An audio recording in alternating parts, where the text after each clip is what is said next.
This is the Best of Mike and Mike podcast on ESPNRadio.com. The Best of Mike and Mike. Getting into an argument now with people on Twitter in the commercial breaks, which is hilarious. I'm at ESPN Greeny, and I'm just looking at some of the reaction to some. We were talking about the Brady discipline, and then I tweeted a few things about it. And a couple of things. The first that jumped into my mind, Michael tweets back at me, "Hey, Golic, how much Yiddish have you picked up from Greeny the past 15 years? I heard you say tuchus today." I did. I noticed you say it. Tuchus. I noticed you say tuchus. Tuchus. Can you do this? Tuchus. Tuchus. Yeah, well, you have to have a little, you need a little phlegm in the pronunciation. Tuchus. Tuchus. Tuchus. Tuchus. It's good. It's good. You're getting there. We'll work on it. You need a little phlegm. You got to be a little phlegmier. That's great. In the delivery. And some of the other reaction here, David tweets at me, is that a meaningful insight, or are you just trying to get hashtag shrinkage trending again? A lot of people are suggesting that. And then others are saying, why not test the balls from both teams? Look, at the end of the day, again, just to sort of put a ribbon on this topic for the time being, and then we'll come back in an hour. In my opinion, they should just be looking for the best way to get out of this and try and pretend it never happened in the first place. The whole thing has been such like self-inflicted wounds for no good reason. You have enough real things to be worried about, and they've turned this into like a cause. Yep. And it just seems to me again, totally needless. I am completely on their side with the domestic violence going too far, trying to get it under the new policy, and they lose those appeals on the technicality of it being the old policy. I'm fine with that, for them trying to get a bigger penalty for that. Me too. But this one, you and I both agreed, it never should have gotten this far. This was much ado about nothing. Okay, let's get down to the other matter at hand here, or some of the others. Scottie Pippen and Shaquille O'Neal get into it on Instagram yesterday. By now, I assume most people have seen it. What I was never able to determine, I read about it on Bleacher Report, I saw the stories. Cerruti, maybe you know, where exactly did the original list come from and why? Did Shaq just have nothing better to do Didn't Shaq come than up tweet this? Shaq came up with the starting five for both teams. I believe it was him, right? My point is he didn't take someone else's five and say, look, we'll kill anybody. He just had nothing better to do on his given day than to make up his own best five players in Lakers history, which would include himself, in his view, himself, Kareem, Elgin Baylor, Kobe, and Magic, and say that they would beat the all-time Bulls team by 50 points. Now, a variety of thoughts on this as a student of the history of the game of basketball. First and foremost, he's right. Of course he's right. If you put together the all-time Lakers team, they would kill the all-time Bulls team. Yes, they would. That's not even close. But he got a couple of things wrong. One of them is he doesn't have the all-time Bulls team right. But maybe more significantly, and here's why, to me, Scottie Pippen is the ultimate winner in this little, electronic slap fight. If you really did put together the all-time Laker team, Shaq wouldn't be on it. Shaq would not be on it. Because you look at Shaq's starting five, what do you see? Two centers. And you're not starting a game with two centers, and of the two centers he has there, he's the one that's left off that list, and you could even probably bring on a couple of more centers that you would bring off the bench before you bring them on. Listen, so I have so many different thoughts. One is you could take, if that's your all-time five, I'm not going to argue that might not be the best five players in Laker history. You want to say you think Shaq was a greater player than Wilt Chamberlain. Chamberlain played a lot of his career for the Warriors. Right. That's fine. If you want to do that, that's fine. If you're actually putting together a starting five, that wouldn't be it. No. You wouldn't have Shaquille O'Neal and Kareem Abdul-Jabbar. No, you wouldn't. If you want, the center is going to be Kareem for sure. Yes, it is. I think Chamberlain you can make an argument for, and depending on your perspective, you can make an argument for George Mikan. Now, I think Shaquille O'Neal would have picked up George Mikan and slammed him through the basket. Right. But relative to the eras in which they played, Mikan was the greatest player of his time. The greatest player of his time. And he played for the Lakers. The Lakers started in Minneapolis. So there are a variety of different things that he's got wrong. Let's start with the fact that if you're putting a starting five on the court, Kareem's the center. No question. Kareem's the center. Oh, undoubtedly. Right. The only team I could think of, I spent a little time thinking about this yesterday, which should give you some indication of the pathetic quality of my life. No golf, huh? No, yesterday the club's closed. It's Monday. Oh, there you go. Actually, it was Tuesday, but I had other things to do. Yeah. Here's the thing. The Celtics all-time five and the Lakers all-time five would wipe the court with anybody else's all-time five that I could come up with. Right. Now, on the Bulls' all-time five, here's the problem he's got. The Bulls' all-time five, in my opinion, Dennis Rodman does not belong on it. Dennis Rodman played 3 years for the Bulls. Right. He played very well for those 3 years. He did, but I played agree. 3 years for the Bulls. you could make an argument for a lot of other people. But Jerry Sloan, Bob Love, at least those two guys, and probably a few others, I think could easily wind up being on the Bulls' all-time 5 ahead of Rodman. So, to me, that's the beginning. But what the Bulls don't have is they don't have a center. The Bulls' all-time greatest center is probably going to be Artis Gilmore, unless you want to go all the way back to, like, Red Kerr.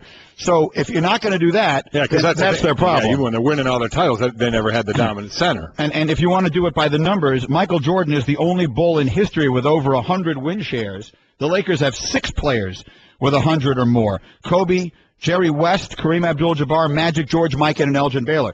Here's the thing. If you were to put together the 5 Lakers who aren't on Shaq's list, they'd be better than the Bulls. Right? Because who's not on the list? West. Jerry West. Wilt Chamberlain.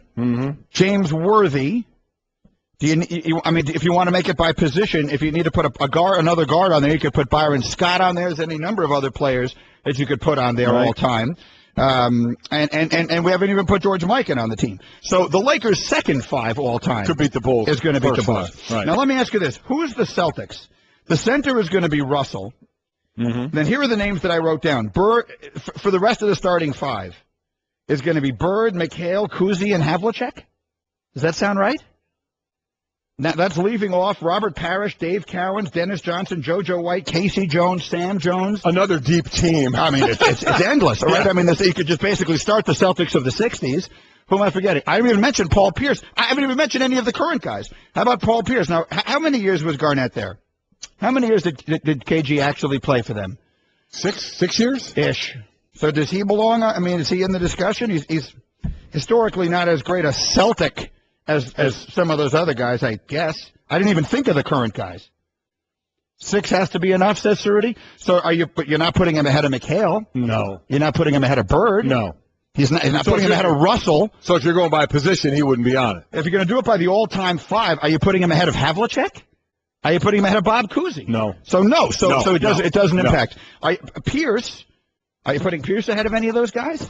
I think not. No. So what I started thinking about yesterday was there are other teams out there that while they might not have been great, if you just put their entire history together, you could probably piece together 5 great players. So who are we not thinking of? I'm just going to throw that out there right now. What team out there has 5 guys just through their history? The NBA has been around 70 years. That just through their history, you could put together a team that could compete with this. I mean, Philadelphia, you could think about that a little bit between some of the guys they've had there with Iverson and Dr. J and all Barkley. Of that. So that would be an interesting one. That would be an interesting one. Cavaliers, obviously. Well, you could have. I was kidding. Well, the Cavaliers, you could. I mean, if you wanted to, you could. I mean, it was my hometown. You could put together 5 Hall of Famers. Yeah, but you're not putting together. That was a little more, joking around. Perhaps competing with this. I understand what you're saying, but Phoenix, you could put together a great all-time Phoenix team if you wanted to. So, I mean, there are a lot of teams out there that have had just 5 all-time greats. So, the Lakers is easy, as is the case with basically any historic basketball question. It's going to come down to the Lakers against the Celtics. It is, yes. And who would you take? Are you taking? I'm taking the Lakers. Magic? So who would be our 5? Because Shaq's is wrong. By position would be Magic, Kobe. Are we doing it by position or just 5? See, that's another question. If you're asking them to play a game, then you're looking for matchups. So we're leaving Jerry West off the team? Well, if you're not putting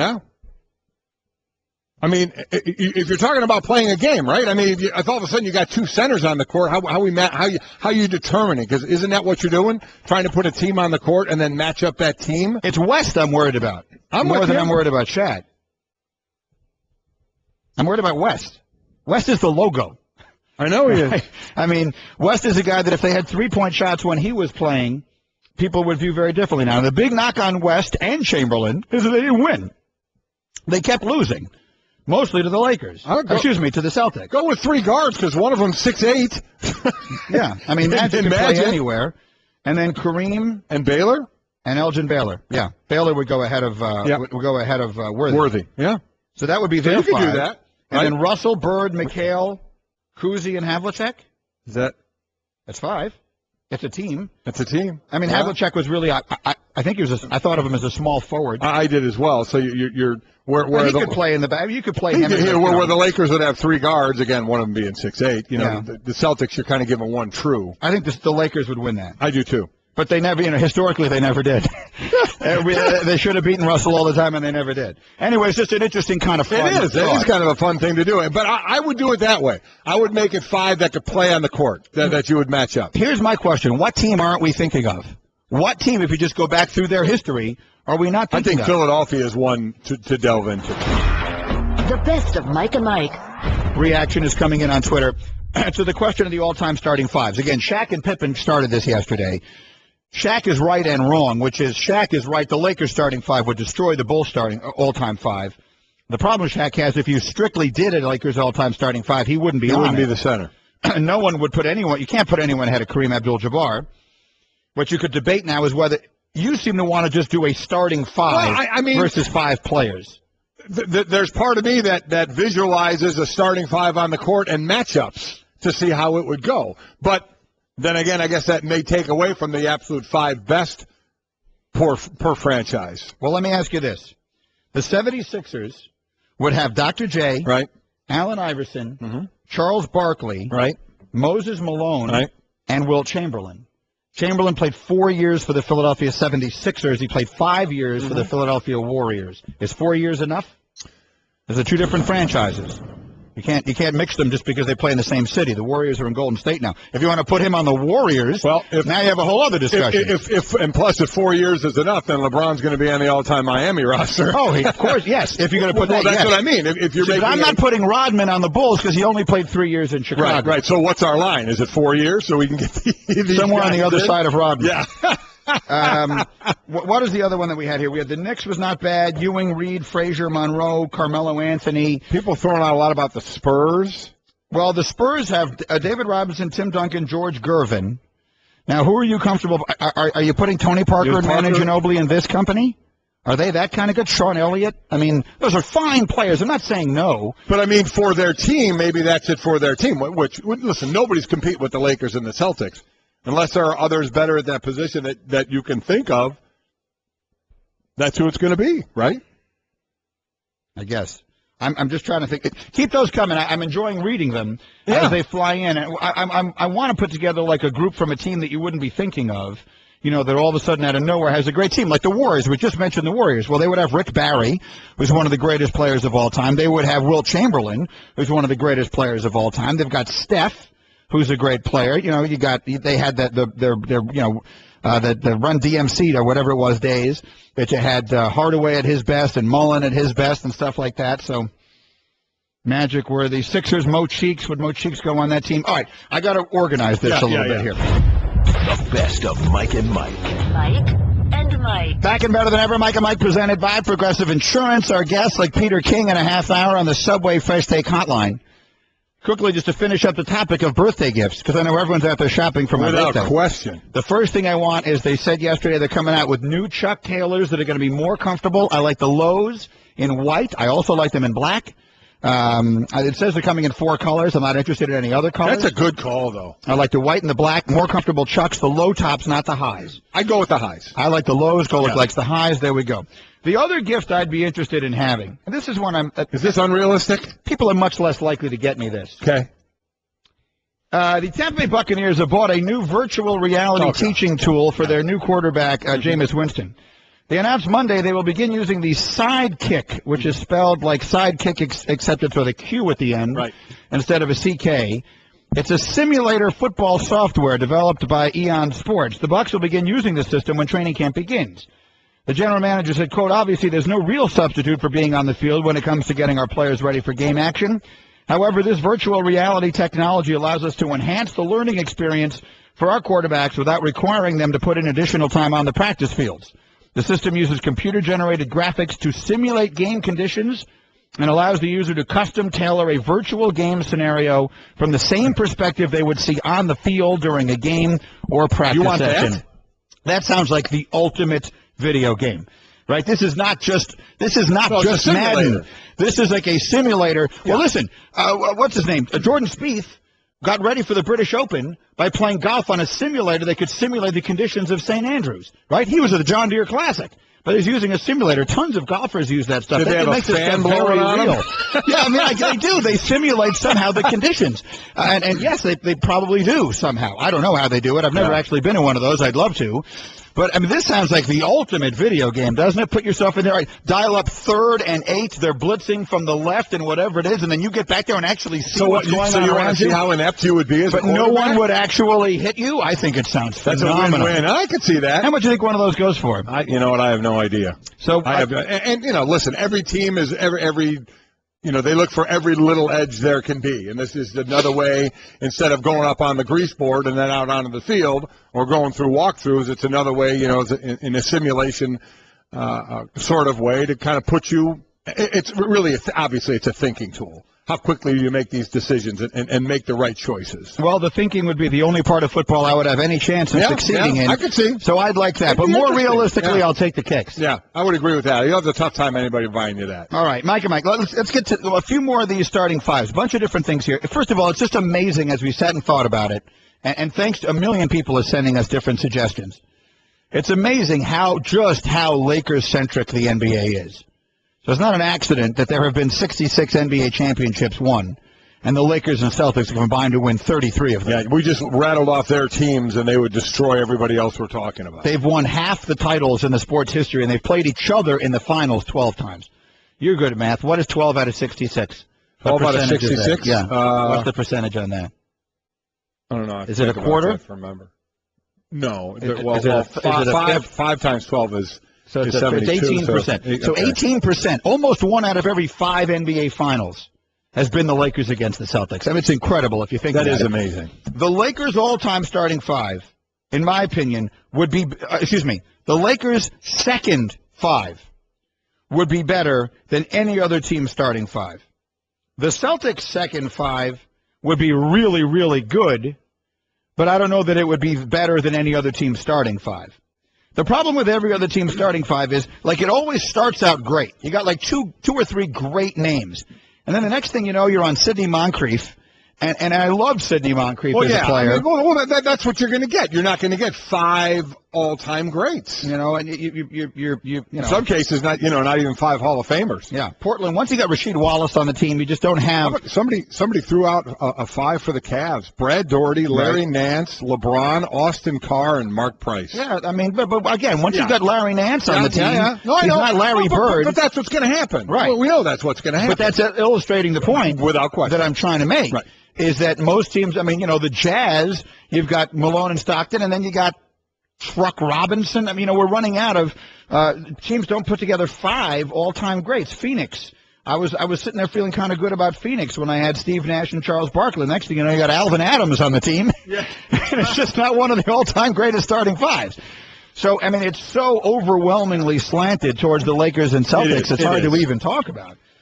I think that I would go, for the Celtics, it's Russell, Bird, McHale, Cousy, and Havlicek. I don't think Paul Pierce makes it. Oh, I don't think not the starting 5. I don't think so, no. If you're doing your next 5 for them, you would make Dave Cowens the center. You would Parrish. You'd put Parrish ahead of Cowens. Right. Sorry. Parrish. You could probably play Cowens at the 4. You could go Parrish, Cowens. Is Garnett making that one? Paul Pierce, Kevin Garnett, but it's another big. Right. Yeah. So is Kevin Garnett better than Dave Cowens? I mean, in my childhood, Dave Cowens I thought was the best player on those teams that won those titles. It was the end of Havlicek's career. Yep. Havlicek obviously is on the first team. The Lakers are going to destroy everybody. Anyway, it's a fun topic. Thank you, Shaq, for putting it out there. And I think one of the best things about it, when Shaq tried to rib Scotty about being a sidekick, and then Scotty threw back all the pictures of Shaq walking next to his great teammates and said about the ultimate sidekick.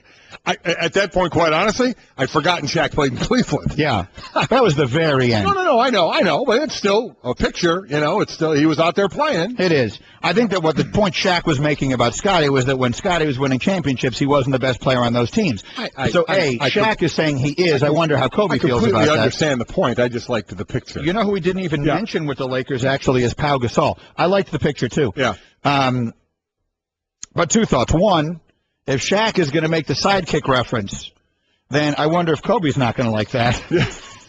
And 2, I did put this up on Twitter yesterday, too, and it is really unfair to diminish Scottie Pippen because he played with Michael Jordan.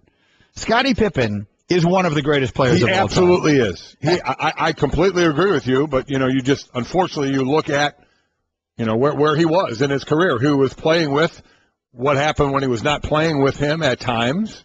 So, but I'm with you. He was one of the all-time greats, and he definitely gets subtracted from him for him playing with Jordan. So the one part of that I didn't like as I was following it yesterday, and again, I think it was generally in good fun between those two guys, and it was all good. I don't have a problem with it. But I did feel a little bad when he was like, well, you weren't even the best player on your team. I felt a little bad for Pippen in that debate. You love feeling bad for people. Pippen knows he wasn't the best player on that team. I know. Look, he's made $1 million. What was the commercial that he did where he said, I'm the greatest player in Chicago Bulls history? What commercial was that? Is anyone over there listening to me? What was the commercial that Scottie Pippen did where he said, I'm the best player in Chicago Bulls history? Remember that? That was just a joke. It was a joke on himself. It was recently. It was I'm not feeling bad for him. He's made the joke for Foot Locker. But I don't know. In that debate, I thought it was sort of a low blow. I thought it was a low blow. That's what you do. He's on the all-time five. Look, the reaction to that is, Shaq, if you're putting together the Lakers all-time five, you're not on it. You're not on it. You can't put him ahead of Kareem as a Laker. You can't. How many years did Shaq play there? How many years did Kareem? Kareem must have played for the Lakers for 12 years. Oh, no, you're just not. You're not. So a starting five, Shaq's not on the starting five when you're going by position. Yeah, and I mean, Chamberlain didn't play for the Lakers long enough. You could have an excellent argument for Chamberlain if you wanted to. Then George Mikan, where are you throwing him in? And Mikan for the Minneapolis Lakers. Yeah, so anyway, it's a good conversation. Anytime you could argue over who's better or what team was better and all that kind of stuff, it's sort of the reason that our little silly medium was invented. The best of Mike and Mike. Geico presents Strange Savings Stories. Astronomers detected an interstellar transmission. It stated, Geico, 15 minutes could save you 15% or more. The implications were staggering. Was the cosmos telling us we could all save hundreds on car insurance with Geico? Or did their radar merely pick up a signal from the nearby Rufus and Clyde's morning show? We may never know. Geico. 15 minutes could save you 15% or more on car insurance. Mike and Mike. All right, Mike and Mike, all the Brady tweets still flying in here. Again, we got Peter King coming up live in a half hour. The Twitter through the 1-800-Flowers.com Twitter feed. More on Brady. Scott, he's destroying his own reputation by not just admitting he had some involvement. This would have been long over if he had. You know what? I don't think that anymore. I used to think that.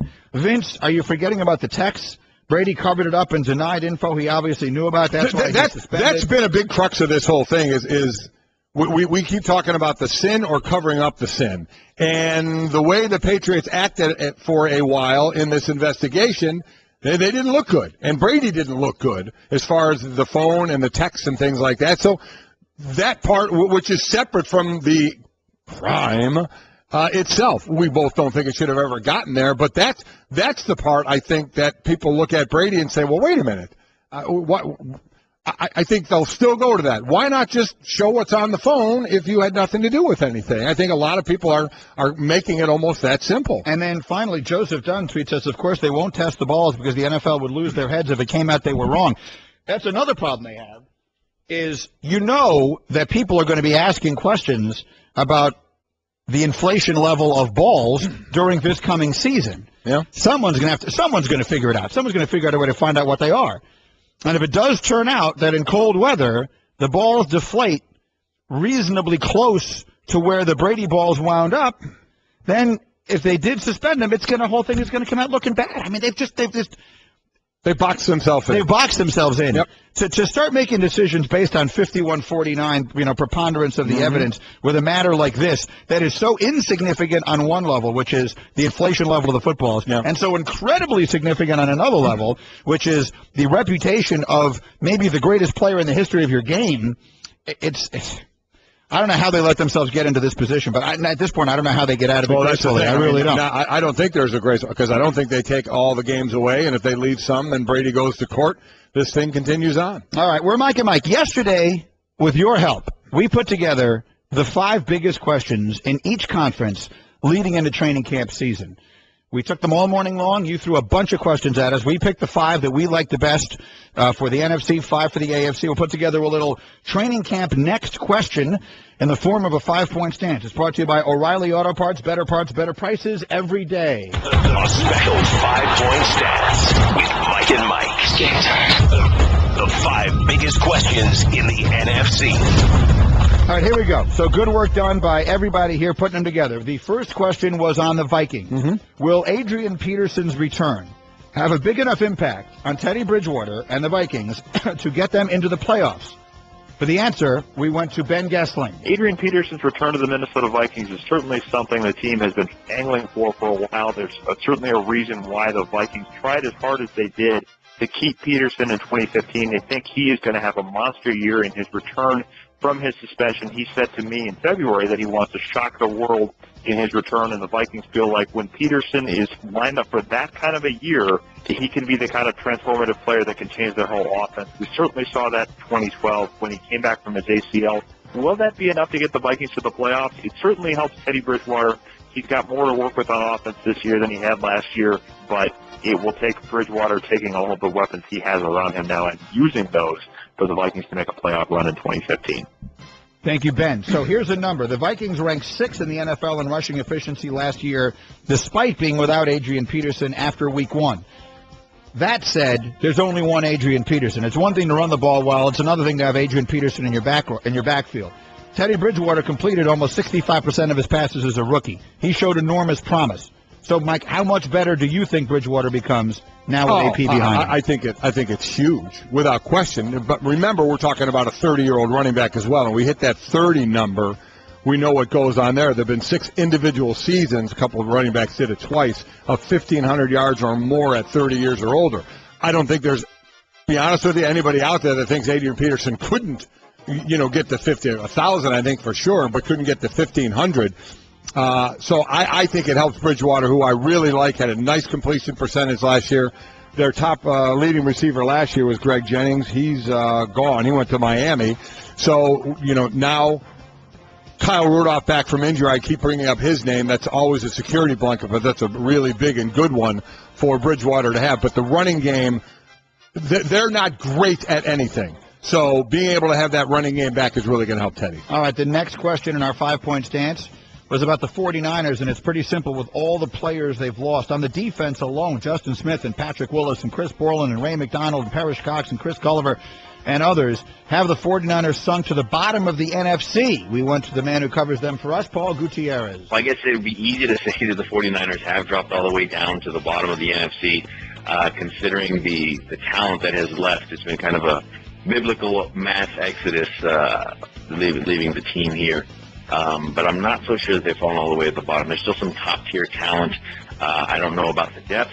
They still got guys like Aldon Smith. Colin Kaepernick is looking to rebound. Navarro Bowman trying to regain that all-pro form that he had before suffering that nasty knee injury in the NFC title game a couple of years ago. The way this thing is going, it's either going to be a nice little heartwarming story of a plucky team that after losing a lot of players, stay competitive, or it'll be a dumpster fire. Either way, it's going to be something to keep an eye on throughout the rest of the season. Thank you, Paul. Vegas is predicting dumpster fire, Mike. Only Tampa and Washington have lower projected win totals than the 49ers at the Westgate Las Vegas Superbook. I have never seen a top 5 defense, and they were 5th last year, just get decimated the way they did. And you rattled off all the names, whether different teams or retirement, that this defense has lost. And I think the point brought up there that I think was an excellent point was depth. Where is their depth? Because, they lose Ayupati on the old line as well. He's gone. But I still like their offensive line. But what is their depth? And the biggest question, and really you could say it about every team, does Colin Kaepernick take a step back in the right direction again? I think depth is the key. I am definitely predicting a down year for them as well, but I don't think that's going out on a limb. NFC 5-point stance, your questions. Next up, the New York Giants. What should they expect from JPP this season? Dan Graziano covers the Giants for us. At this point, I think it's safe to expect him to miss at least 2 or 3 regular season games before he can get back on the field and play at a high level. I think once he gets there, you'll see flashes of a guy that can rush the passer and disrupt things in the backfield the way he has been on his raw athletic ability throughout his career. But I think he will struggle as he gets used to the damage to his right hand, and I think he will struggle as he gets used to Steve Spagnuolo's defense, which requires a little different elements from him than the Perry Fuel defense did, and which Jason still has not practiced in. Remember, he sat out all of OTAs and minicamp on the franchise tag dispute, so he still hasn't practiced in Spagnuolo's defense, so that's part of what has to happen before he can be effective. Let me give you some numbers, Mike. The Giants sacked opposing quarterbacks on 9% of the snaps with JPP on the field, 5% with him off the field. They allowed opponents to convert 36% of third downs with JPP on the field, 46% with him off the field. So he was a crucial player for them. He had an enormous second half. What do you think? Well, he did. They had 47 sacks as a team. That's a good number. Now, certainly JPP's was the biggest number there at 12.5, but they had a number of other guys who got some sacks. This is the hardest one to be able to prognosticate because we're not coming back from a normal injury. You know, the thumb part, yes, the guy's getting pins in his thumbs. That's certainly an integral thing you need in grabbing, so that's got to heal. But the index finger's gone. I mean, I think, as I've always said, he'll get used to playing that way. He'll find his way. He'll adjust. He definitely will. But how good will he be? You know, you use your hands every single play. So maybe, in a way, you want a glass half full. That'll help him, I think, adapt quicker. He'll be, even in practice, every play, using hands, he'll figure out what's going to work best for him and his moves, how to grab, how to counter. So I do think he still can be very productive. But it is going to be a bit because where that finger was, also right next to it is that thumb that has pins in it right now. So they can spend a little time without him. Next up in our 5-point NFC stance, the Philadelphia Eagles. The question is simple. After the Eagles' crazy offseason, will Chip Kelly get the last laugh? The answer from Phil Sheridan. Kelly made a lot of bold moves, but as of now, with training camp about to begin, we still haven't really seen Sam Bradford play. Kiko Alonso's coming off an ACL tear. These are figured to have at least 10 new starters out of the 22 offensive and defensive players. At least 6 of those players missed a total of 80 games last year. That's a lot of risk. Having all those guys stay healthy and play well and fit into what Kelly's trying to do would certainly make for a good season for the Eagles. Kelly only they can get all the credit if that is certain to happen. But to say that he's ready to laugh at anybody at this point, it's a little too early for that. It's going to be very interesting to watch. To me, this is the most interesting team in the NFL. ESPN Insider and Pro Football Focus ranked all 32 rosters in June, placed the Eagles 6th overall, which was the highest of any NFC East team. So that's favorable. We'll see where it winds up. Here's an impressive number that I think, though. Over the last couple of seasons, their cumulative QBR has been 65. That's 12th best. So that's in the upper half, right? Yeah. That's with Nick Foles, Mark Sanchez, Michael Vick, well past his prime, and Matt Barkley. So he's been able to do some things without great quarterbacks because I don't know where Sam Bradford is going to fall into this at all, coming off the injury and the career he had even leading up to it. Some people think there's promise. I still think there's more question than answer about him without a doubt. So I'm not sure on that one. Kiko Alonso, I have no idea what you're going to get from him coming off the ACL. But again, at least that's more of a normal injury where we've seen guys come back strong. Both your guards are gone, so you look at depth as an issue again as well. He's a system guy. He buys into his system. Bradford hasn't started an NFL game since October 20th, 2013. Finally, number 1 in our 5-point stance, the Dallas Cowboys. After losing the league's leading rusher, what will the drop-off be like for the Cowboys' offense? The answer from Todd Archer. Well, I think there'd be a drop-off even if DeMarco Murray had returned. So I don't know if that's really a surprise to think that the Cowboys won't rush for more than 2,300 yards this year and they won't have a runner gain 1,845 yards like DeMarco Murray did. But I think what the Cowboys can still have is an effective running game with Joseph Randle, Darren McFadden, and Lance Dunbar sharing the load. Now, I think Randle will be the leader of the committee going forward in 2015, and he's a guy that can get you 1,200 to 1,400 yards, especially behind this offensive line. It's quite clear, though, that the Cowboys are banking on that line to help with the yardage as opposed to hoping the back is the guy that's creating all that yardage. So, yeah, the Cowboys should have a drop-off, but I don't think it will be a precipitous fall down to the bottom half of the league. They need to keep running the football, Mike. Over the last 5 years, they're 11-22 when Romo throws 35 or more passes. They're 26-9 when he doesn't. And we've seen him a couple of years ago averaging about 40 a game, now down to 30, so 30-31. So they're running more. And I completely agree with that look. It's running back by committee. No one is going to get to the, 392 attempts that DeMarco Murray did. They're going to do it with 2 or 3 backs. That's what they're banking on, is that offensive line. And I agree, it's not going to fall to the bottom half of the league as far as rushing. And attempts is huge as well. They'll still run the ball enough, I think, to keep their passing game effective. That is our 5-point stance in the form of next question. We thank you for all the NFC questions. The AFC answers are coming up a little later. Peter King is coming up next. The best of Mike and Mike. Mike and Mike. Tweet reactions, Twitter reaction through the 1-800-Flowers.com Twitter feed to the all-time starting fives. Joe tweets from St. Paul, my friends and I were working on an all-time Timberwolves team. It's depressing. Good try, though. This is interesting. Connor tweets, would a Yankees all-time team be just as dominant as Lakers Celtics? And if you tried to do this with baseball, which you could, they just did the franchise four. Sure, yeah, right. Now, the Yankee franchise four was the best one, right? And wouldn't you say? I mean, it's very hard to argue. Yes. I think. I mean, it's hard to argue with Babe Ruth, Lou Gehrig, Joe DiMaggio, and Mickey Mantle.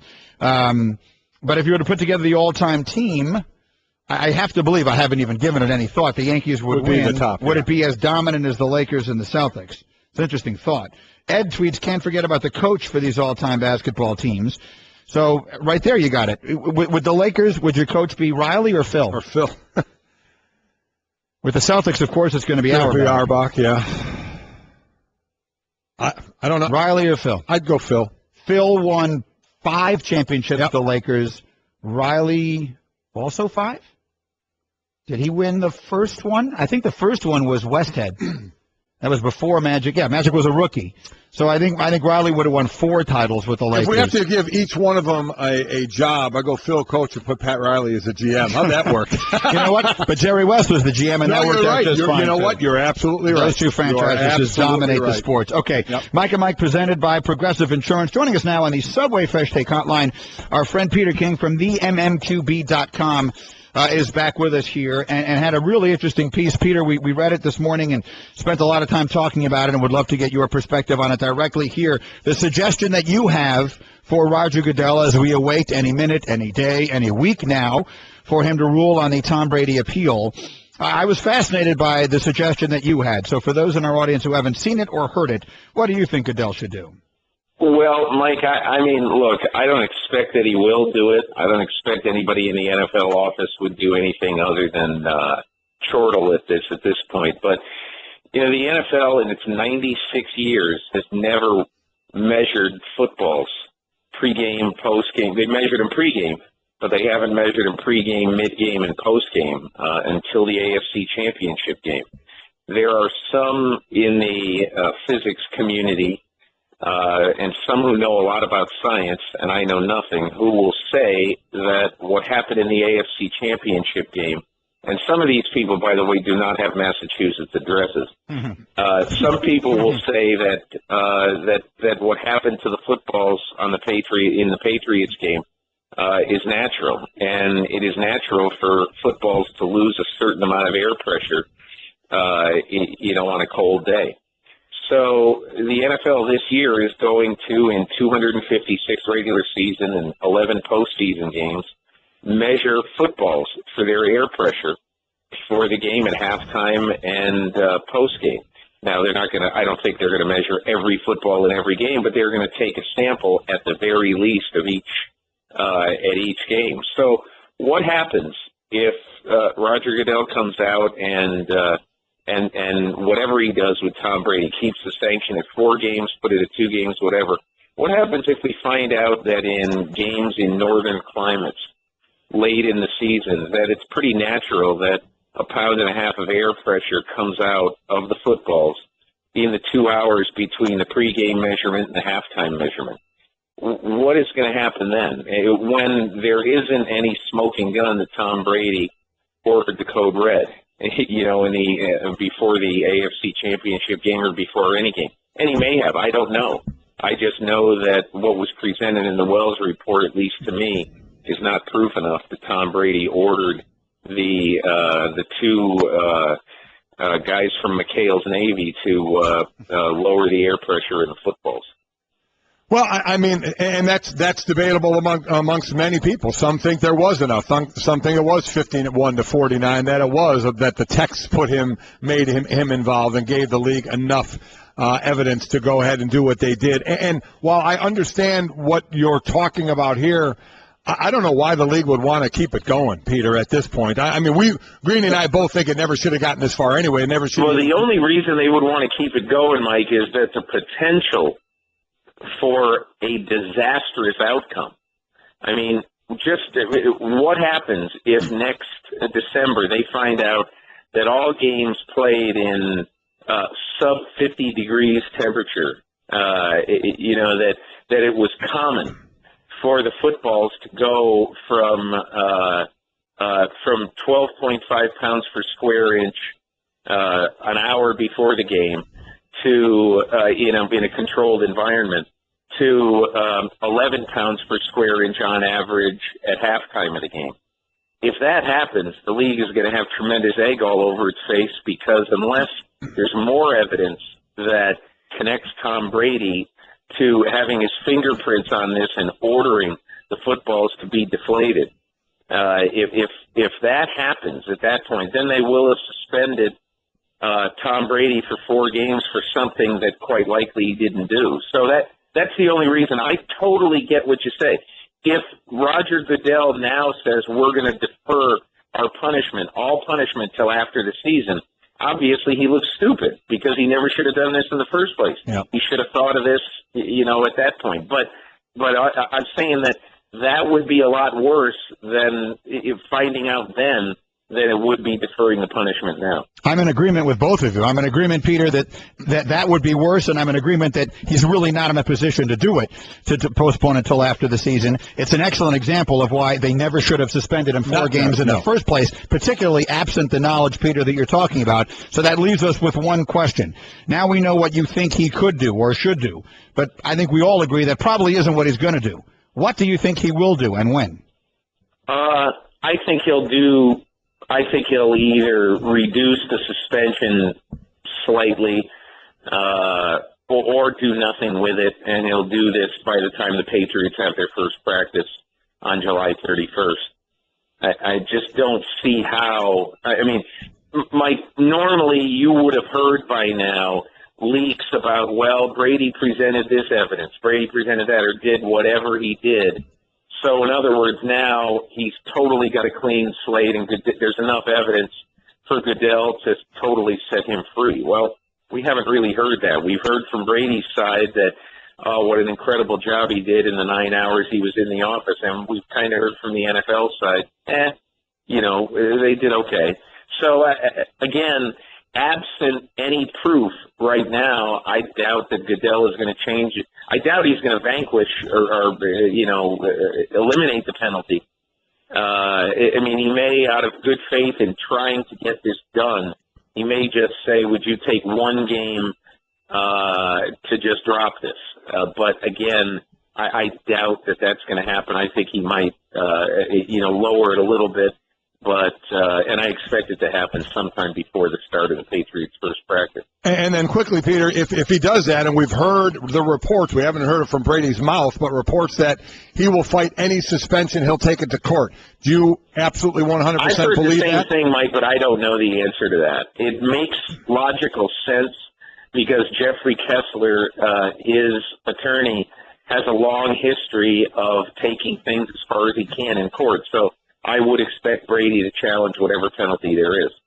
Peter, it's been too long since we chatted. Thanks for jumping on. This was just a really interesting concept. It gave us a show today, so we thank you for that. We'll see you when, guys. Thanks a lot. See you when training camps begin. That's Peter King with us on Mike and Mike, brought to you by DraftKings. Win huge cash prizes playing fantasy, baseball, golf, and more at DraftKings.com. America's favorite daily fantasy sports site. Play free with code Mike at DraftKings.com. Again, I agree with you. It's not what they're going to do. Right. But it is a good point. We played this out with Ryan Smith, our ABC correspondent, legal correspondent. Yeah. And went ahead and because I don't think there's any way the league wipes this out. So if Brady truly takes it to court, Ryan thought there was a good chance Tom Brady could get an injunction that this would then go on, and while it's going on in court, he would be able to play.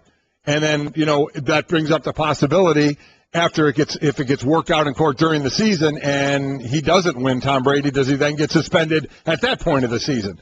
But he thought there was a viable chance that he could get an injunction and see the beginning of the season it goes this far. The whole thing is such a mess, and it is completely of their own making. The best of Mike and Mike. Back in better than ever. Mike and Mike presented by Progressive Insurance. Guests on the Subway Fresh Take Hotline. These all-time fives are fun. We'll continue with that in a minute. I did want to mention a couple of top baseball performances of the night, just to get them in there. We mentioned in SportsCenter Shin-Soo Choo hitting for the cycle, the first Asian-born player in Major League Baseball history to hit for the cycle.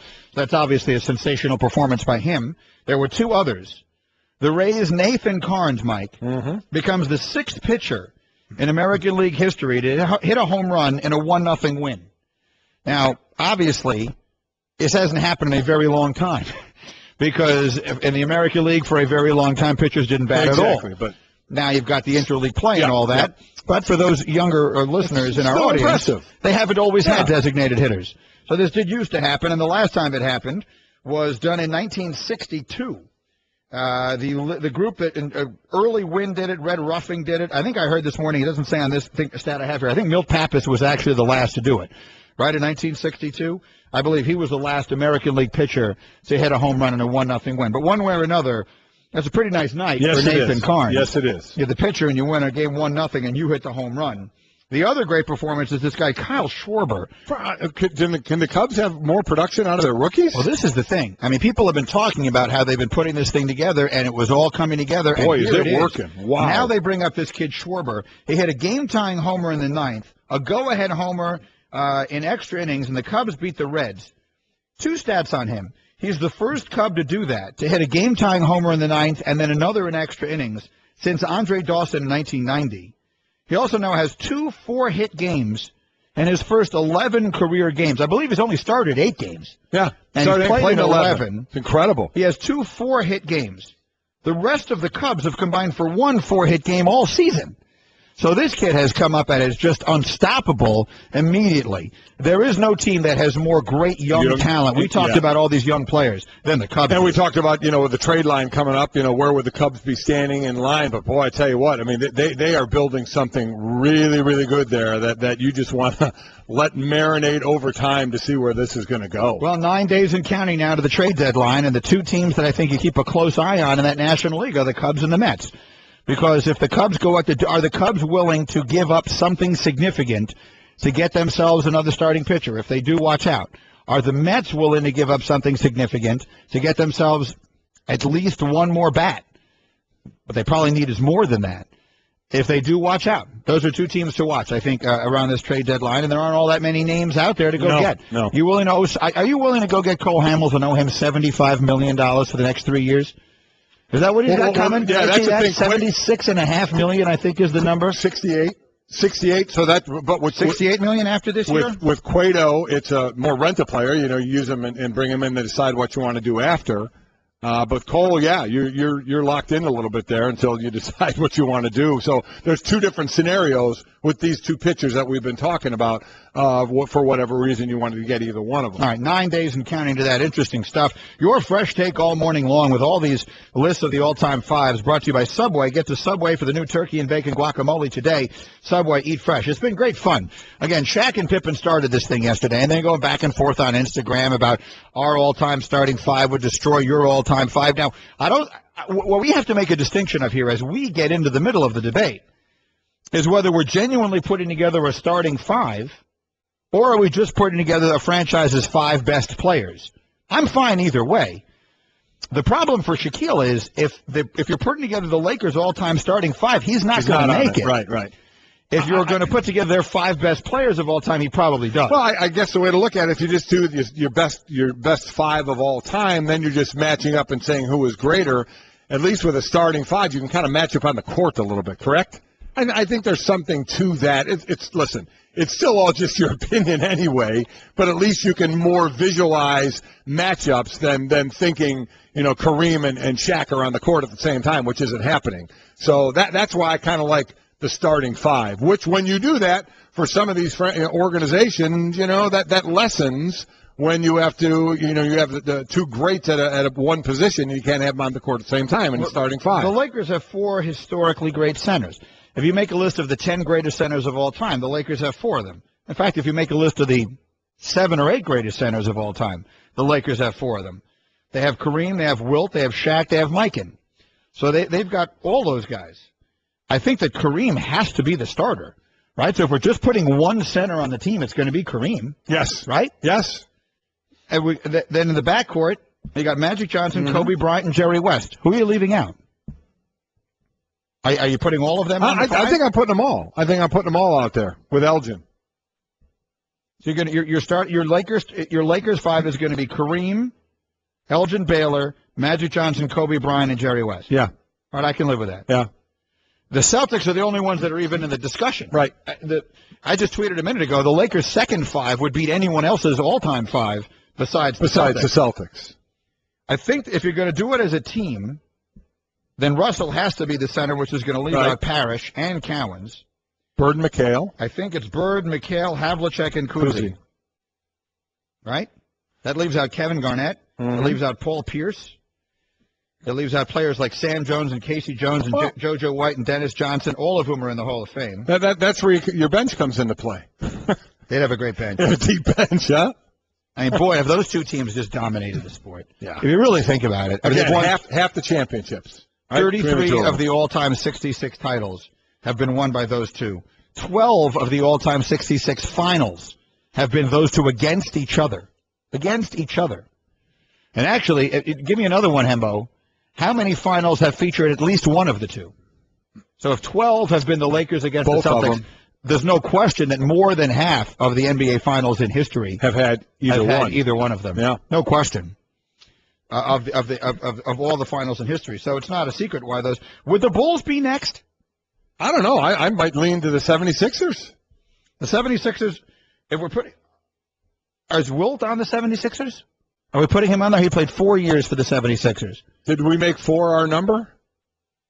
Then he's going ahead of Moses Malone. The problem that the 76ers have is that 2 of them are centers. Our centers, right. Are Wilt and Malone. Dr. J, Iverson, and Barkley. Then once you get past that, you're going to get to players like Billy Cunningham, who was a great player, Doug Collins, Andrew Toney. I mean, where are we going for the next grade? Who am I forgetting? Who am I forgetting was another great all-time 76er? Yeah, if we go by position to make a 5 to go on the court. Because if it's just 5, then we have them. But we're trying to put a team on the court. The Bulls would be Jordan, Pippen. Derrick Rose. If you really want to have a center, if you need to have a center on the team, then it's going to be Artis Gilmore, ahead of Red Kerr. Yeah. It's going to be Artis Gilmore. But maybe they're playing the game of today. Perhaps. Once you put Artis Gilmore on the floor, you've lost. Yeah. I mean, you're just going to lose in all of these battles all time once you put him on the floor. You have to. Right? You can't, you're not going out there against Kareem with Artis Gilmore and trying to win. That's the thing, is a lot of franchises would get close. You know, in Portland, you'd have that's the whole idea. You'd have Clyde Drexler, but that's it. Yeah, I mean, that's the idea, that you can only match up so far against the greatest of the greats, which is the Lakers and the Celtics. That's why they had the advantage. And, what an advantage as they go deep into the bench as well. How many, did you get the number on how many all-time finals one of them was in? 52? Did you say 52? Wait a minute. 52 out of the all-time 66. That's unbelievable. It's unbelievable. 52 of the all-time 66 finals have had one or the other of those two teams in it. That's higher than I expected. Me too. I almost don't believe it. No, it can't be right. You didn't just add up their finals appearances, right? Because you have to subtract 12. But one way or another. Hembo's too worried about a softball team. Yeah, Hembo's. I'm sure he's right. That's a heck of a big number. I mean, the Lakers, they've been in it basically practically every single year. Yeah. Okay, we'll go through it. Let's get to the football stuff here. Yesterday, we asked you to submit your 5 big questions for both the NFC and the AFC. We did the NFC 5-point stance a little earlier. Let's get to the AFC, the 5 biggest questions facing the AFC this season. A special 5-point stance with Mike and Mike. It's game time. The 5 biggest questions in the AFC. All right, the 5 biggest questions in the AFC here. It started with, of course, the Patriots. I don't know if there's a bigger question in the NFL, which is how many games is Tom Brady going to play this year? He is currently suspended for the first 4. Will it wind up being more than that or not? We were talking about that earlier this morning with Peter King. Absent any proof right now, I doubt that Goodell is going to eliminate the penalty. He may, out of good faith in trying to get this done, he may just say, would you take one game to just drop this? But again, I doubt that that's going to happen. I think he might, lower it a little bit, but and I expect it to happen sometime before the start of the Patriots' first practice. Listen, I still expect New England to be one of the top, if not the top team in the conference, but, they lost both their corners on defense, with Revis going back to the Jets and Brandon Brown going to the Saints. Vince Wilfork is gone as well. So you keep saying that about a team like that, and they keep finding a way. They just absolutely do. They weren't one of the greats, and I know everybody's going to throw in, well, they cheated. Forget, on the field, they are one of the great teams we've seen, without question, and they find a great way to do it. I just wonder if this is the year that the Colts overtake them, and we'll get to the Colts, but I don't think whatever the suspension is for Brady, that it ends up costing them too much. Well, because you think it'll be reduced from 4? I definitely think it'll be reduced from 4. I think it'll be 1 or 2. It's not like they automatically lose those games. Remember when Castle came in and started the entire season when Brady went down in game 1, so it wasn't the entire season, but you know what I mean, and they go 11-5. So it's not like, he's not starting, it's a lost dog. I mean, we're not doing that. Right. So let's see what happens. They were 2-2. They could be 2-2. I believe they were 2-2 last year. Right? They lost to Miami early in the season, and they got smashed by Kansas City. And then they just won. Their first 2, if it's 2 games, they start that first game that Thursday against Pittsburgh. That's a loss. And then they're at Buffalo. Then they're home. If it goes 4, they're at Buffalo. They're home to Jacksonville. Then they have a bye, and then they're at Dallas. They could easily be 1-3. If you're playing those games without Brady, you could easily be 1-3. Give them a win against Jacksonville. At Buffalo is no picnic. No, it's not. Put Jimmy Garoppolo on the field against Rex and that defense. I think the other 3 teams, Buffalo, the Jets, and Miami, have all improved. I absolutely like that division, for what they've done in the offseason. That we'll obviously get throughout preseason and the season. But I'm certainly, if Brady misses 2 games, I'm not going, that's it, end of the world. 2 games, no. 4 games a lot. 4 games is a lot, yes. Patriots were 2-2. Thank you, before being on to Cincinnati. Yeah, that's what I thought. So, they rebounded from 2-2 last year to win the Super Bowl. Yeah, they did. So they could do that. 1-3, they could certainly come back from that. Not quite as easy. All right, 5 big questions in the 5-point stance facing the 5 big AFC questions. The Broncos, has the Broncos Super Bowl window officially closed? For the answer to that, we turn to Jeff Legwold. Denver Broncos don't believe their Super Bowl window has closed, and they haven't believed it since the moment quarterback Peyton Manning said he would return for the 2015 season. They also re-signed Demaryius Thomas for $70 million, and they lucked into Shane Ray in the first round of the draft, number 23 overall, who they believe will be a 3rd impact pass rusher to go with DeMarcus Ware and Von Miller. They have 5 returning Pro Bowl players on defense. You put it all together, Broncos still believe a team that has won 4 consecutive AFC West titles can win a 5th, and a team that has won 13, 13, and 12 games in the last 3 seasons respectively can add another double-digit win total and go deep into the postseason. I don't believe it. I'm not putting them up there this year. They'll be up there, but I don't think to contend. You have Peyton Manning, so you say, do we have a shot? Peyton Manning was sacked 17 times last year. We know he had the thigh at the end of the year. Greeny, the guys protecting him, 4 are gone. Clady got hurt. Franklin goes to the Chargers. Montgomery to the Bears. Ramirez to the Lions. Only Vasquez is back. So they have 4 different starters up front. So that I'm not sure what's going to go on with the running game. And a lot of times you see a low sack total. The line is good, but Peyton also gets rid of the ball as well. But that's a lot of gelling that needs to be done up front for a quarterback that doesn't move. Does get rid of the ball, but doesn't move, and I'm not sure I buy into how much their running game is going to help them. Defensive side of the ball, I'm with you. I think it's a good defense.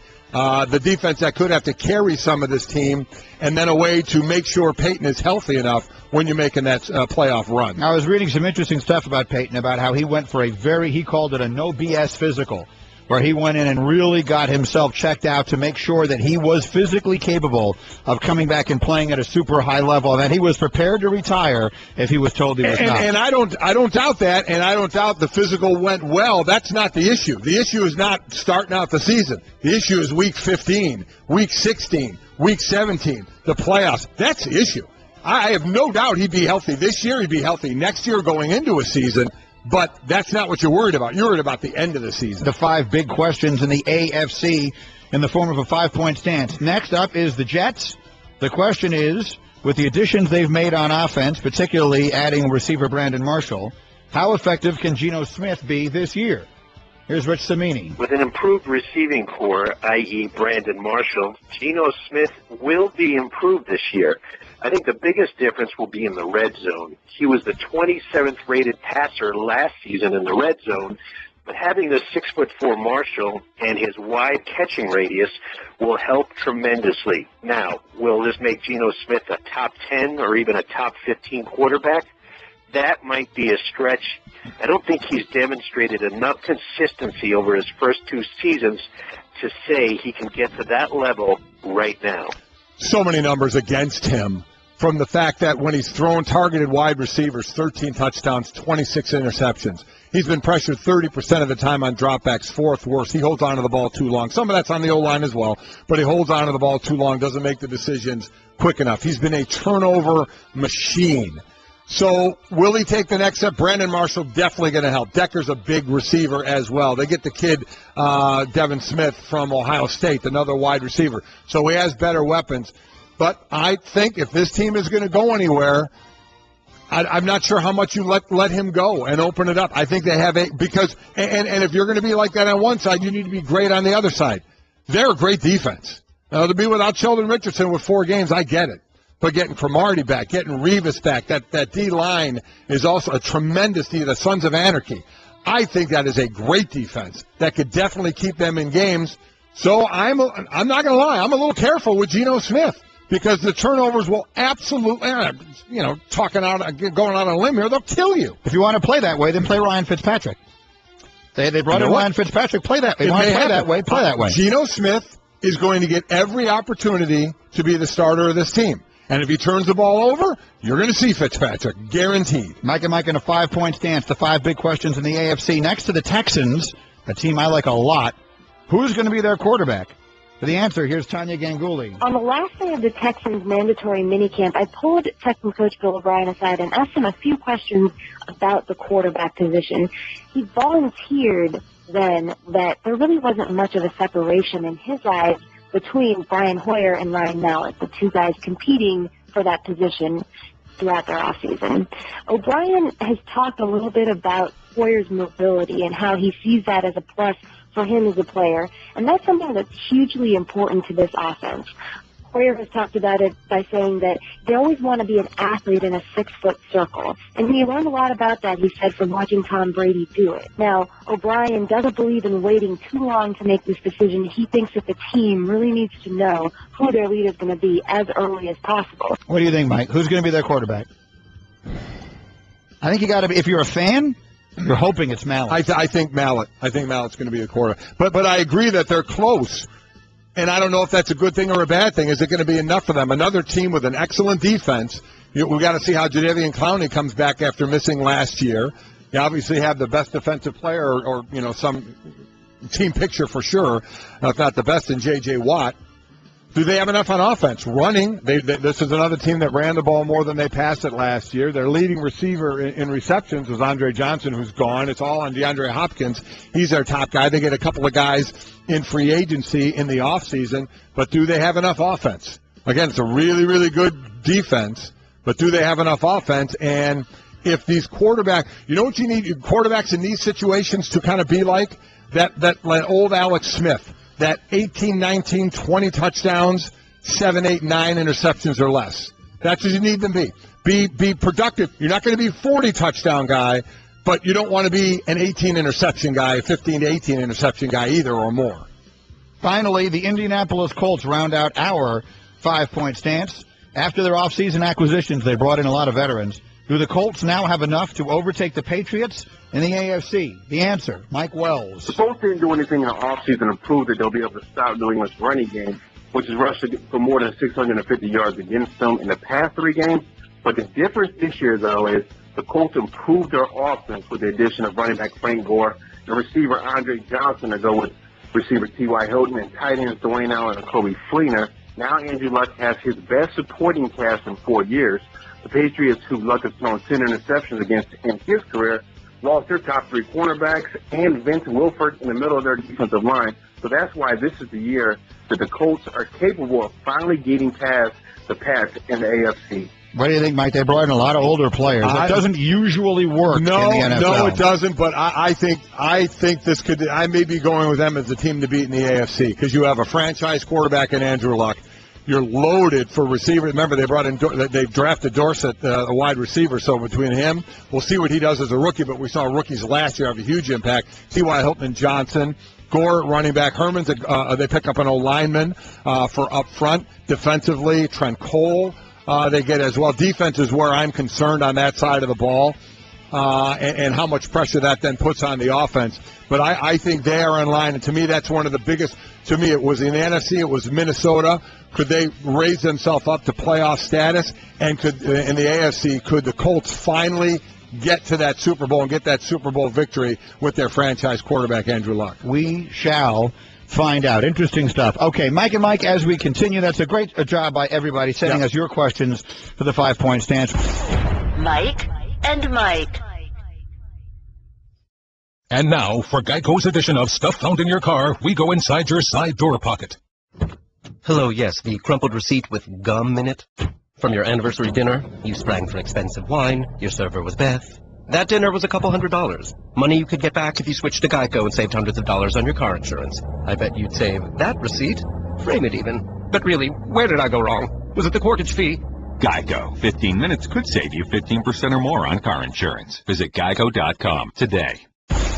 Mike and Mike. Actually, more of an interesting question than I thought as the rest of the country rejoins us. Matt tweeted us, if you wake up to find snow on the ground but didn't see it fall, does that mean there's no proof it snowed? Hashtag shrinkage. He's making an analogy to if the air came out of the ball, do you need to have seen someone take the air out of the ball? The question is, is there another way for the air to have come out of the ball? Well, no. Also, the question was who was involved in doing it? You knew this. You know, the snow came from the sky, right? So if the balls are deflated, who deflated them, and was there a code red? There's still more questions. Correct, but even beyond that, the science part of this dictates that it's possible that no one did anything, right? I mean, what do they call it? The ideal gas law? The gas law, yeah. Whatever it was, it is not inconceivable that no one did anything and the air just came out of the ball. You know, at ski resorts, they make snow. So if you go to a ski resort and you see there's, another 2 inches of powder, whatever it is they call it, there's more snow on the ground today than there was yesterday, it doesn't mean it snowed. Doesn't mean it's well. No, it doesn't. If you wake up at a ski resort, it's different than waking up at your house. All right, but if you wake up if you're looking at a football, and it was 20 degrees, it's different than if it was 80 degrees. I mean, there are variables in all of these things. Yes. So if you wake up at a ski resort and there's more snow on the ground, it may not have snowed. Well, you've added ski resort to it. Well, I've added the temperature and everything else to this ludicrous situation. Well, they have as well. That's the whole process Tom they went Brady. through. Thomas, Brady's greatest moments are suspect or fluky. Tuck rule, Spygate, Deflategate, Seahawks not running it. It's too much to overlook. So Thomas in Bedford, New Hampshire, in New England, is now including the Tuck rule, which is just a rule. Yeah. Seattle not running it. Yeah. Seattle not running it. Do you know where Tom Brady was during that play? On the bench. Yeah. Jumping up and down with sort of a goofy-looking expression on his face when he realized they had just won the Super Bowl. I mean, there's just a lot of nonsensical stuff. He is a great quarterback. What people are going to think of his legacy through this, fine. He is the most accomplished quarterback of all time. He'll go down as one of the greatest quarterbacks of all time. And in my opinion, this isn't going to change it much. To sit there and say it's not going to change at all would be ridiculous because some people are going to look at him differently. But to me, that's what he's going to go down as one of the greatest, and he absolutely deserves it. Twitter reaction, as always, to the 1-800-Flowers.com Twitter feed. Celebrate birthdays, anniversaries, or even just because. Visit 1-800-Flowers.com/ESPN for special deals on flowers and gifts starting at $29.99. Interesting stuff from Jimbo Fisher yesterday. I just found this comment interesting. So Jimbo Fisher was talking, all the college coaches are talking now. We're going to have Art Briles in here coming up in a little while. I want to talk to him about Bryce Petty, you better believe it. But all the college coaches are talking in advance of the starts of their seasons. And Jimbo Fisher, of course, the coach at Florida State, was asked questions about a series of really terrible incidents that have taken place off the field involving some players on his team, some very high profile, some you'd otherwise never have heard of, one of which was captured on video and all the rest of that. So we all know what we're talking about. It's been a tough stretch for Florida State. And we'll hear him being asked about this on ESPNU. Now, this is the last thing that he says in this, in response to a question, I found very interesting. This is Jimbo Fisher, the coach of Florida State. I take that responsibility extremely seriously, and it's my job to find a way to reach those other guys and make sure they understand not to do those kind of things. So how do you take it inside to yourself when you see what happened with DeAndre Johnson or a Dalvin Cook or some others? Any young man that fails, I feel like I failed him because I haven't gotten across the message. And I say that's one of the great challenges of coaching. So I feel like I failed him. In some ways, he's saying blame me. Now, a couple of different things you should know. Jimbo Fisher also said he has always had a zero-tolerance policy regarding violence against women and has dismissed the player in both the instances in which Fisher felt the evidence compelled the punishment. We had Steve Spurrier in here yesterday telling us that he has always had a zero-tolerance policy. So the first thing you do is involving domestic violence. You remove the guy from the team, and then you gather more information. And it depends on the information. If you have that video right away, you know you're done. So one of the things that we've talked about over the years, Mike, is when a player's driving around in a fancy car that you know his family couldn't afford to buy, or you know someone's family got a house, or this guy got. Whenever players get into the more commonplace and comparatively much less significant kinds of trouble that they frequently do, we always bring up the question: is that the coach's responsibility? Here's something much, much, much more significant. But is this the coach's fault? When you have players doing the kinds of things these players in some cases are alleged to have done, in other cases clearly have done, is that the coach's fault? Well, listen, there's a line to everything. And the one thing we talked about this when it was first coming out of Florida State was, what players are you recruiting? Now, if you're recruiting players and they have no history at all of this, because you're checking them out when you bring them in. And if they have no history of this, now they're coming to your program seemingly having no history, so you can't then blame a coach for bringing in a bad apple, so to speak. If a guy does have a history, a rap sheet, whatever you want to say, and you bring him in, well, you know what, then you may be getting exactly what you get if you bring in someone who's had some issues. Now, that doesn't mean you can't take a chance on someone like that and think, I'm going to get him under my guidance, we'll get the right people around him, and we can make him a better person.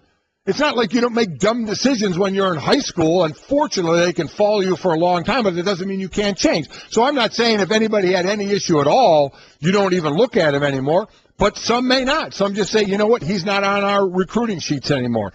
Others say we're going to bring him in. So then you bring him in. Now it's a line, Greeny. Where's your line? We had Steve Spurrier sit here yesterday and talk about it takes 3 pot offenses to be gone. 3. Right? We know that's getting lessened everywhere as it becomes legalized in states, but it's still illegal in most places. But it will take you 3 shots to be gone in college. It has been lessened in the NFL. So where is your line? If you hear some of your players are smoking pot, are you bringing them in and talking to them and suspending them? No, you're following the guidelines that are there. But domestic violence, and I think rightfully so, there shouldn't be any guide. A lot of people want to say due process. And my point is that's fine, due process, but he's not on the team till due process goes through. But that's not true with the pot situation. Or if a guy is driving around, where's your line? If a guy's driving around the car, and the coach, to sit there and say they should know everything, that might be a little much. But let me tell you, they have people on their staff who part of their job is to know where the players hang out, who the players are dating, what the players are driving. They know these things. Not 100% all the time, but they have a really good idea of what's going on. So where is your line on where you bring a guy in to say, hey, we want you on the field, so be careful with this, to you're off the team. And obviously the right move is for domestic violence. You're off the team, maybe for good, pending more information. But the coaches still want to win, and players still make mistakes along the way. So where is everybody's line to what should I be watching, what should I be enforcing, really enforcing, and what should I be kind of enforcing? It's a fascinating question because to me it's so much more significant and these are real problems. Yes. You know, we sometimes talk about athletes and we talk about them like they're criminals when they've done things like accepting food or, you know, even money, even accepting cash. Right. To me, I hate the fact that we sometimes vilify these kids, even if they did something they shouldn't have done. It's not like they committed some horrible crime. This is a totally different, obviously a whole other level of situation. And I just find it interesting to hear a coach like Jimbo Fisher, who will be in our studio next week, say blame me. Another coach on the way next, Mike and Mike. The best of Mike and Mike. We're going to get Art Briles up here in just a minute. I saw Gary Walker walking around the hallways here, so the coaches are all over the place here at ESPN as we get set for the start of college football, and we'll talk to Coach Briles about a variety of subjects. But just to sort of run through some of the big topics of the day, we open this morning with the continuing waiting for Goodell. And when will a decision be rendered on Tom Brady? And is it even conceivable that he, Roger Goodell, might heed the advice of Peter King in the MMQB, in which he said what Roger really might want to consider doing is announcing that he's going to hold off on any discipline, on any decision on this appeal until after the season, and during the season, conduct a year-long study in which they measure the air pressure in the footballs before, during, and after every single game, and find out once and for all if this ideal gas law, whatever it actually is, makes sense or not. Do we know for sure? Because here's the thing, Mike. I get it. I understand that Ted Wells' standard of proof to which he was being held was extraordinarily low, 51-49. But I'm just asking you, are you willing to destroy the reputation of a guy who you could argue is the greatest player in the history of your sport over 51-49? Well, listen, you and I both know we never would have been in the position in the first place. But we're here. And so many of us have looked at the Wells report and read the Wells report. I can see the Wells report being 51-49. I can. Well, you can go with the gas laws. You can go with text. You can go with the ridiculousness of thinking Deflategate meant losing weight. Tom had rarely talked to these guys. All of a sudden he's calling and texting them. I mean, you start to put two and two together. In some instances you come up with four, and some you don't. But that's a fair question. Was it enough to say, okay, you're suspended for this? Now, I also think, to me, it's not the most egregious act known to mankind. It's just not. So to me, it's not affecting of how so you're talking about me personally, of how I look at Tom Brady. I've known guys that try and find that edge all the time and sometimes go over the edge and don't get caught at times if you believe Tom Brady did it. So he's not alone in the fact of trying to find an edge that sometimes crosses the line. So it's not diminishing my thought of how great he is. It's just not. Mine either, but it will for others, and it will be on the permanent record. You know, some things go on your permanent record. That goes on the permanent record. So, I think this is just a mess that has been made completely unnecessarily. If I'm them, I'm looking for the best way I can out of it, but they don't seem to be doing that. Mike and Mike presented by Progressive Insurance. Pick from a range of coverage options with the Name Your Price tool to find a price that works for you. The other thing that's gotten a lot of attention this morning, we've had a lot of fun with it, is this battle on Instagram between Shaquille O'Neal and Scottie Pippen. To me, there's a clear winner. And the winner is Scottie. And the reason is because if you were actually putting together the all-time starting five for the Lakers and the all-time starting five for the Bulls, and there's no debate, the all-time starting five for the Lakers would wipe the floor with the all-star starting five, the all-time starting five for the Bulls, or any team besides the Celtics. The Lakers and Celtics are on a level completely on their own, apart from everybody else. The Lakers' second all-time team would beat anyone else's first all-time team. Here's the problem. If you actually put together the Lakers' all-time team, Shaq wouldn't be on it. Shaq's not on it. No, and Pippen's on the Bulls. Clearly. So if those two teams were to match up, Pippen would have more say in it than Shaq because he'd be on the court. Would Pippen make the Lakers all-time first team?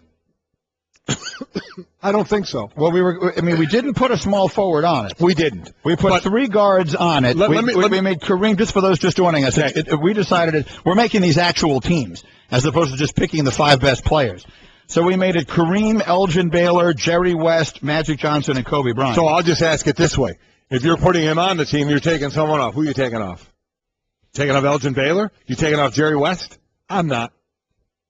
I'm not either. I'm not. So they're certainly not Magic or and we're going by position. Then we're talking about Scotty could play a bunch of positions, but he wouldn't play any of them ahead of those guys. No, you wouldn't pull any of those guys off the Lakers. So he wouldn't make it either. Nope. But that's not the question. No, because he would make the Bulls all-time starting five. Yes, he would. Now the problem is that the Bulls all-time starting five center would be Artis Gilmore, unless you want to put on their Red Kerr. Unless we're going with a team of today, like a Golden State team, and you're going small ball. But I mean, the point is the Lakers have 4 centers who would be among the 7 or 8 greatest centers of all time. If you're going to include Chamberlain, right, who only played 3 years with the Lakers. So that wouldn't be the team that you immediately associate Chamberlain with. But even if you take him out, you've got Mikan, you've got Shaq, and you've got Kareem. No one can match up to that. I mean, you got like 2 teams in history that could match up to that even one time, much less 3 times. So you've got they stand alone. The Lakers all-time team to me wins by a nose over the Celtics, and then the Lakers' second all-time team is next. Yeah. And then the interesting discussion here has been about third. Who's third? Is it the 76ers? I like the if you're going to include Chamberlain as a 76er, that's pretty good. The trouble is that you can't put Moses Malone on it then. Because Malone not is if we're looking behind for Chamberlain. 5 players. Yeah, if you put together a starting 5, those 2 wouldn't be on. I actually think the Knicks starting 5 would become a real contender because you could play Willis Reed at the 4. Yes, you could. And if you had Ewing, Reed, Walt Frazier, Earl Monroe, and either Bernard King or Carmelo it's Anthony. It's a nice group. It's not anywhere near the top. They're not challenging the Lakers or the Celtics by any stretch, but nobody is. So it's really first, second, and then where's third? How far are we dropping down? It could be the Knicks. It's a fun conversation. Yeah, it is. It's a fun conversation. We thank everyone for contributing to it as much as they did. If you missed any of it from earlier today, and more importantly, if you missed the 5 big questions in the NFC and the AFC with answers directly from people covering those teams, your questions answered by our reporters, those will all wind up on the Best of Mike and Mike podcast. That's available today and every day on ESPNradio.com. Check that out any time of day you want. You want to catch up with us in the afternoon, you drive home, whatever the case may be. The Best of Mike and Mike podcast available on ESPNradio.com. Okay, just how much can and should coaches know? It's an interesting question. Jimbo Fisher brought it up. We'll ask Art Briles, who joins us in our studio in 60 seconds after this word from Ford. Mike, people can't stop talking about Ford. Throughout social media, they're talking, they're texting, they're posting and sharing about the incredible lineup of stylish, smart, and fuel-efficient cars, trucks, and SUVs at their local Ford dealership. Like the Ford Fusion with its amazing looks and luxury, the comfort and options of the Ford Escape, and when you're talking the future of tough, you can only be talking about the 2015 Ford F-150. See your local Ford dealer now during the Ford Summer Sales event, and you can talk about getting one of the best deals of the summer on the Ford that you want your world to know about.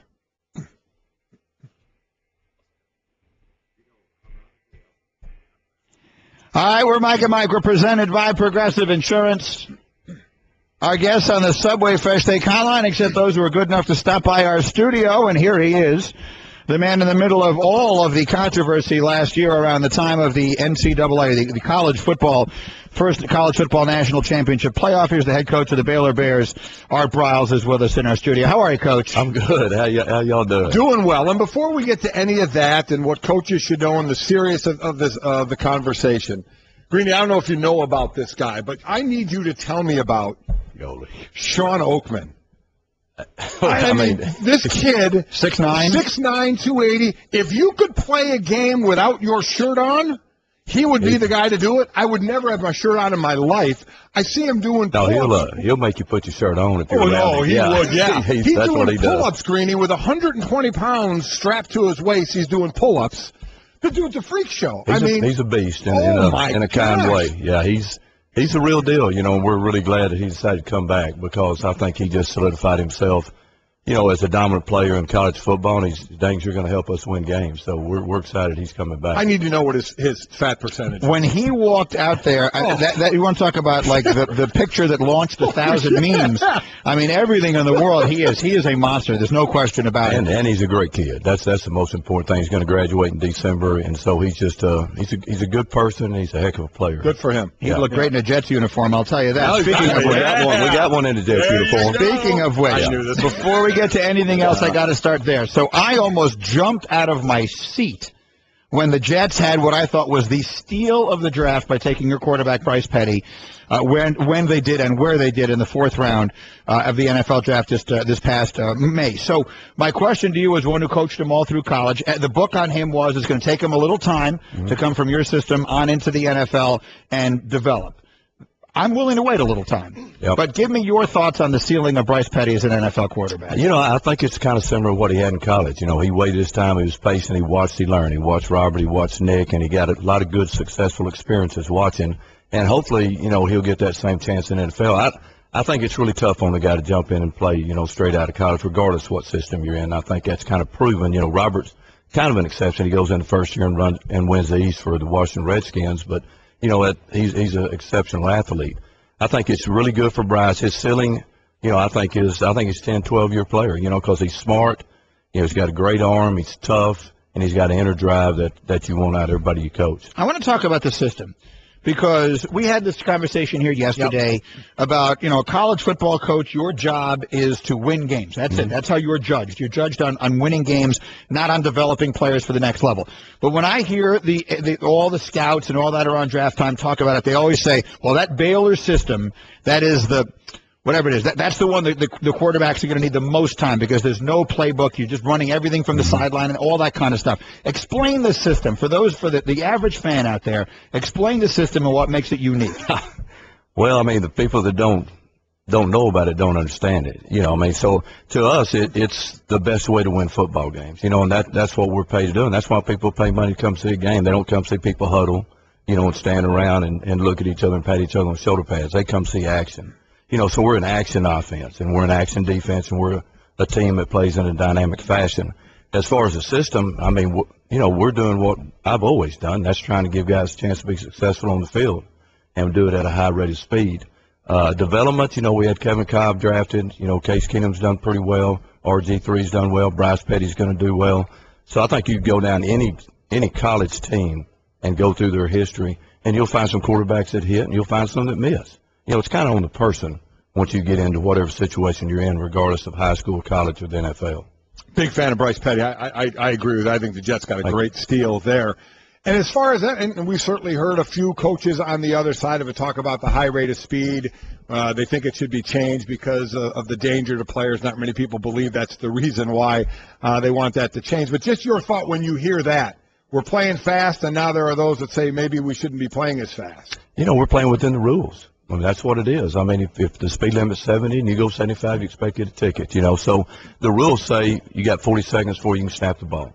If you want to snap it at 1, you can snap it at 1. If you want to snap it at 35 and you can figure out how to do it, snap it at 35. So that's what the rules say. That's how we play the game. If they change the rules, then we'll change. Baylor has led the FBS in points per game each of the last 2 seasons. Last year, finished as the first team outside of the first ever National Football playoff. How long did that take? You were very, very terrific about it. Dignified. We talked to you. We talked to Gary Walker. Everything you handled it the best it could be handled. But inside, wherever these kinds of things sort of rest with you, how long did it take you to move past that, to say, okay, that's done, let's move on? What, July 22nd, 2015? Yeah. You don't move past it. You know what I'm saying? It stays with you, and it's just something that you have to use as motivation. I'm not saying we deserve to be in. I'm just saying we certainly were at the place to where we're at the table, and we could have got served one of the first 4. And I think there's 5 or 6 that could have been there, and we're one of them. But it's a situation of where we feel like we're a young brand. We've got to really make a statement nationally to get the respect of the people 60 to 90 years old. I've said it all along. You ask somebody 10 to 30 in the southwest part of the United States, who's the best football team, they're going to say Baylor. You ask them 30 to 60, they're going to give you 3 or 4 other teams. 60 to 90, we may not even be in the discussion. So we're a young brand. We understand that. So that's why we have to be dynamic. And that's why we have to be dominant. And that's the two things that we'll try to be this year. And what came out of it was what your conference should do going forward. What's your thought on direction from getting more teams for a championship game, no more co-champs? I mean, there's a lot of different variables out there. Oh, it's out there. You hate to judge it after 1 year, I believe. But, it's all about the dollar bill in the conference. Do you want to share that money? You want to keep it within the 10 schools? I do know, playing in a round-robin tournament, that it's extremely hard. Nobody's gone undefeated since we went round-robin because we have 9 rivals, 9 in a row, and so you have memories with every team that you play. When you're divisions, you got 5 rivals, and you have these 3 crossover games you hit every third year. So it's I'm not saying it's easier, it's just different. You don't have that rival with those other teams every year. So it's a tough deal. I wouldn't mind going back to divisions and having a championship game, but they didn't ask me if I want to go 10 teams, so that's what we got, and that's how we'll play. Just not coming to you and asking for No, they're not.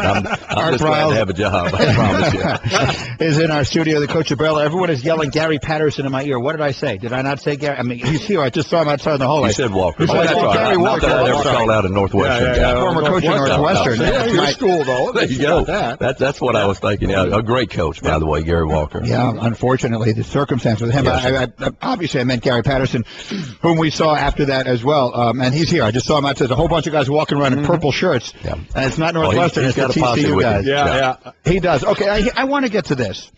There have been a lot of unfortunate incidents that take place off the field, and every place has them and all that kind of stuff. It's been very high profile in pro football in recent times, and in the last couple of weeks there have been some incidents at Florida State. And Jimbo Fisher, who will be in our studio next week, by the way, said something yesterday along the lines of, well, when that happens, I blame myself. I feel like I let those kids down because I obviously didn't get through to them.